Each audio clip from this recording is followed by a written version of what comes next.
Yes, you guys, welcome back. I'm in EFC, this is Blue Lions TV, and today I'm here to bring you guys a match review to our 2-1 win against Arsenal in the Mind Cup. And of course, you guys, I'm always going to be happy whenever we beat Arsenal. I don't care if it's in friendlies or anything. I'm just going to be happy. It's more personal for me, you guys. As I was growing up as a Chelsea fan, you know, I was watching games when Zola was still here with us, and I used to remember constantly losing against Arsenal, and that feeling as a kid, I used to absolutely despise them. And I guess some things just don't change, man. But today, you guys, the thing that impressed me the most was the intensity. Like, this did not feel like a friendly game, not at all.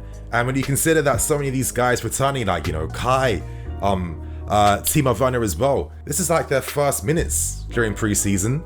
And to be honest, I saw so many positives throughout this game today, you guys.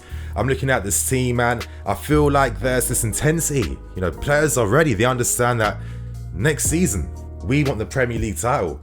That's the type of focus that I'm seeing in the players right now. And of course, players want to keep their place in the squad, and they're playing to their very best they can at their current fitness levels. So you guys, today I'm going to go through the game. I hope you enjoy, of course. Show some love, smash that like button. Without wasting any more time, we kick things off, and of course we saw the return of naturally the back three system. But you know, I've always mentioned the fact that it would be nice to see variations on a back three setup, not necessarily the 3-4-2-1 that we constantly use.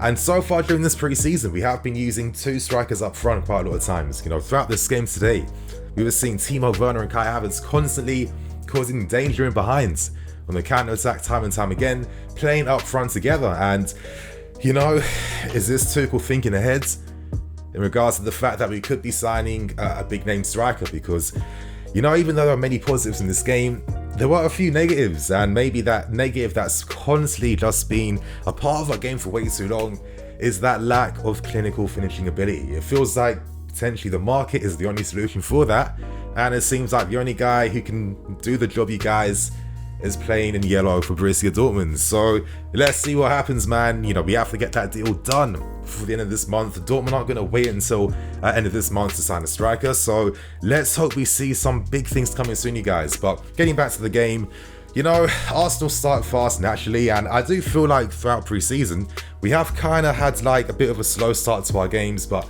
you know, naturally with the current fitness levels, it is going to be like that. But as the game was going on, you could tell that the players were getting the feel for the game, and the system was starting to come to life. You know, we were constantly able to pin Arsenal back. And I think one thing I noticed in particular was that even though the wing backs today, and they were Hudson-Odoi and Pulisic, they were dangerous, they weren't as involved constantly in the game. And, you know, then it hit me, of course, I understand why from a tactical perspective. A lot of the good stuff that Kai and Timo Werner were doing in behind on the counter-attack, there was tons of space for them to play in. And that space was created by the wing-backs, you know, staying to their man, taking out the Arsenal players. So, of course, by doing that, let's say Hudson-Odoi is by the halfway line, you know, just pinning back whoever's playing there, like Tierney, down that right-hand side. That creates massive space for Timo Werner to turn and accelerate into. And, you know, we were constantly able to just destroy them down the channels out on the left-hand side. Like, Arsenal spaces, they were too far apart. You know, the defensive line was too deep. Should have been a lot closer to try and minimize that and prevent that from happening. But, you know, man, the level we have right now, it was nice to get like that reminder that, yo, of course we want to sign players to improve the team and boost our hopes and everything, but we have some real quality in this team, you guys, some real quality. And it's no surprise that that quality came through in the end, courtesy of Kai Havertz. Now, as I was mentioning, you guys, it was again from another counter-attack led by Timo Werner, who was excellent running the channels in behind today, you guys, and he looked very threatening today. And then he finds Kai Havertz, plays him in, and then Kai, with some amazing composure, shifts the ball to his right foot, you know, and then hits it with the top part of his foot. Nice power in placement, top right corner. Leno had no chance in hell to stop that, and that was a great goal. That is that clinical ability that Kai Havertz is all about. We didn't see that consistently last season, you guys, but you know he has that dormant in him. That will come out this season. We saw how he was during the Euros, playing out that right-hand side for Germany. So clinical, so dangerous, so effective. Yo, I like this look of Kai playing up front alongside a striker, and let's continue to see how that is when we play Spurs in the next few days, you guys. But of course, that was the first half in a nutshell. And, you know, of course, I do want to discuss some of the positives from the players today. There were many positives, And what I'm going to start with first would be Ruben Loftus-Cheek right now. And for me, it makes a ton of sense why he can play in this holding role, playing, in the pivot. The thing we have to realize, you guys, is that when we defend as a team, we're very compact. Like the spaces between our defense, our midfield, and our attack, they're like 50 meters apart. That means that we defend in blocks. We move to where the ball is, essentially. And by playing like this essentially means that the midfield players don't have to cover as much ground. So, this means that a lot of times they have to win their 50-50 duels, and we do need a more physical presence in midfield. Is this looking like Ruben has a massive opportunity to be part of the team for next season, playing in midfield?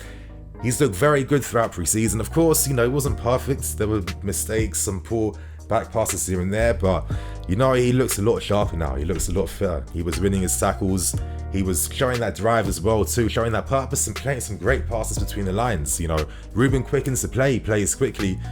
And for me personally, if you have that faith in him, give him that patience, give him just like a few months up until October, he will show his worth. He will show his worth. I think that, let's not write him off. And I thought he looked quite good today, you guys. And of course, another player that was absolutely electric was Hudson-Odoi. Today it felt like he was trying to make a statement about why he wants to claim that left-hand side. And guys that watch me, of course, I know that you guys have been watching Hudson-Odoi. You know what he's about. You know that his best position is down that left-hand side. He can show more, he can do more. He's much better cutting insides, playing on the instep. That is what he is about. And for me, I thought today he really gave something for Tuchel to think about, basically. Great threat constantly. I love how Pat Neville was absolutely gassed when he did that little shimmy down the left-hand side.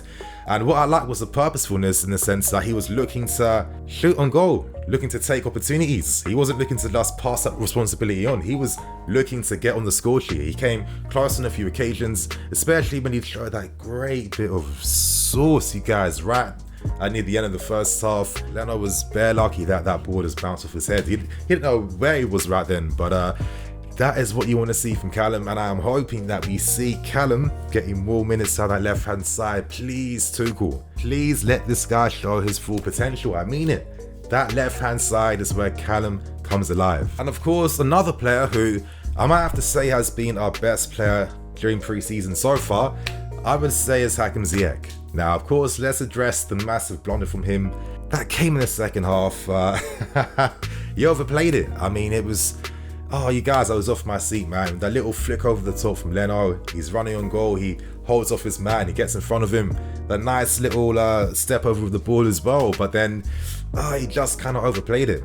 He should have even passed to Hudson-Odoi when the angle for the shot wasn't there. But yeah, it was frustrating. Tuchel was really angry too, reports were saying as well. And all he had to do really after he flicked the ball over the top was just to hit it in. That was all he had to do. But regardless of that, you guys, I felt like I've seen some improvements in Hakim. Again, and you know what my stance has been on Hakim. Don't sleep on him. He had many difficulties from a fitness perspective last season. That does not define the player. We need to stop defining players by, unfortunate things that happen to them all the time. And Hakim, I've seen that improvement in his movement off the ball. He is bringing some serious threat with his movement off the ball, you guys, and playing in that role where we have the two strikers up front with him and behind. He does have runners in front of him. He is able to drop deeper, which he was doing to excellent effect time and time again. And when he does that, he plays positively. He plays the passes forwards. He progresses the play so well, and he's an excellent player. He was so unlucky not to score today, like he should have.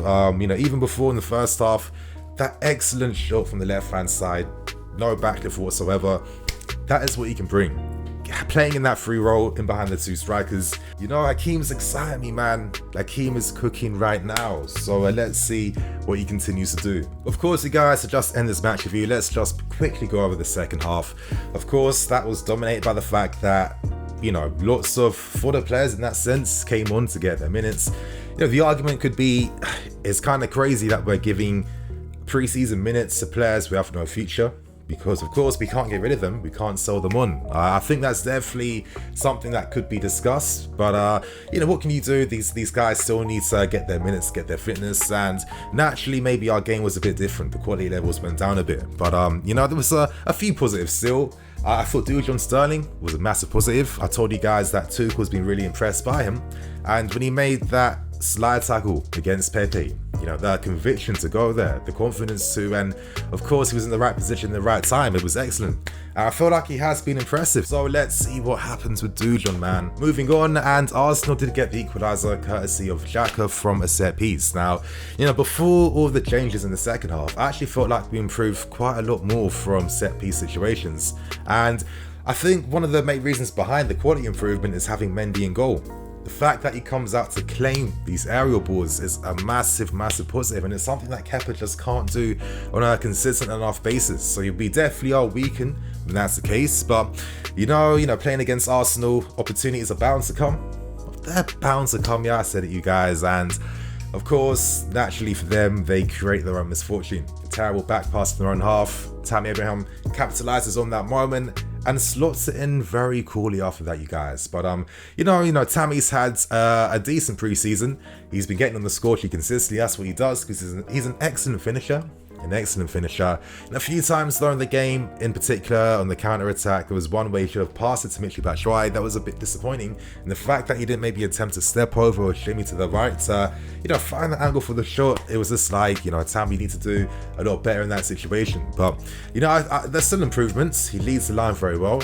I feel like his hold-up play has improved as well too, and he brings that goal threat.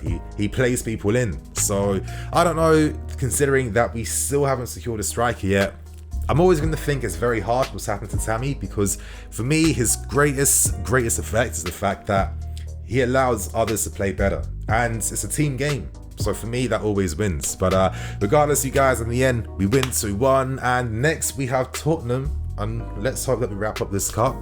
Even though it means nothing, it's just all psychological, you know what I mean? It's just all about, having that mental boost. So, on that note, you guys, I'm going to wrap things up. Keep things moving. Thank you for watching. I'm the EFC. This is Blue Lines TV. Catch you guys later with some more videos. Cool.